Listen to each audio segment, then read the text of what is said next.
sejam muito bem-vindos a mais um Dicas da Beta. Nesses dias que passaram depois do finados, que o projeto prefere chamar Dia do Vínculo Afetivo, eu fiquei pensando como esse tema, a vida após a morte, ainda é tão controverso, tanto para aquelas pessoas que têm alguma crença, alguma religião, como para aquelas que realmente não acreditam numa vida após a morte. E para a ciência, esse tema ainda continua um mistério, apesar de estar caminhando muito rapidamente no sentido de comprovar a existência da alma, do espírito após a morte física, ainda há muitos pontos a serem esclarecidos. Por isso eu vou trazer para vocês aqui o que pensam, qual o ponto de vista da vida após a morte de algumas religiões. Eu vou trazer para vocês de uma forma muito resumida, porque vocês podem imaginar o quão rica, o quão extensa e profunda é essa abordagem em cada uma das religiões. E eu vou começar com a vida após a morte no budismo. No budismo não existe separação entre vida e morte, elas são uma unidade. Não há nenhuma vida a ser desejada e nenhuma morte a ser rejeitada. E esse corpo físico é como uma carroça velha, que não nos serve para nada, seja qual for o lugar que nós formos.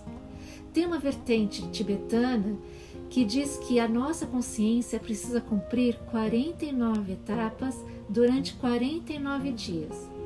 E só assim, após a nossa consciência se reorganizar, é que nós reencarnaríamos, seja num corpo humano, num corpo animal ou mesmo num corpo inanimado. Tudo isso depende do nosso karma. A vida após a morte no Espiritismo. Segundo a doutrina espírita, a morte é somente do corpo físico, da matéria. O espírito, na sua condição imortal, consciente, viva, continua a sua jornada evolutiva. E assim vai vivendo, ora no plano material, ora no plano espiritual. E sempre adquirindo novas habilidades, novas capacidades, sempre evoluindo moralmente e intelectualmente. E ao contrário do budismo, ele não vai reencarnar nem em animais, nem em corpos inanimados. E sempre aprendendo o amor. A vida após a morte no catolicismo. Para os católicos, a vida é única, não existe reencarnação. Por isso a morte caminha sempre ao encontro da eternidade. Essa eternidade que poderá ser no céu, no inferno ou numa condição que é transitória, que seria o purgatório.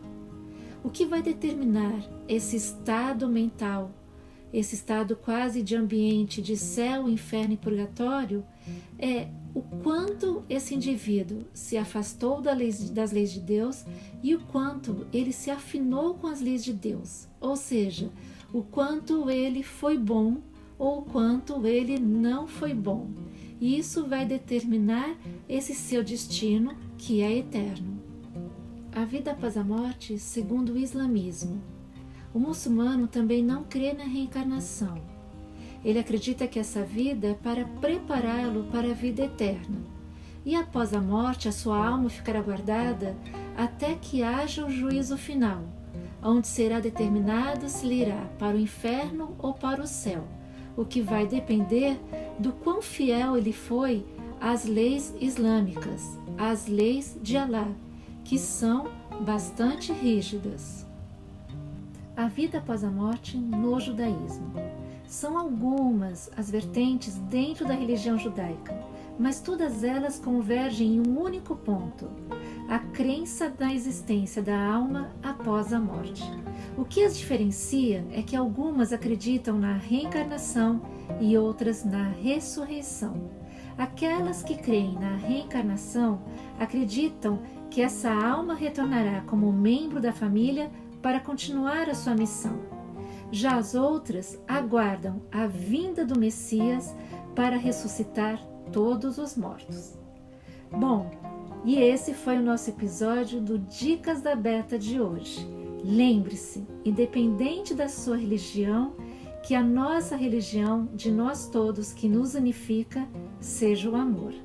E até o nosso próximo Dicas da Beta.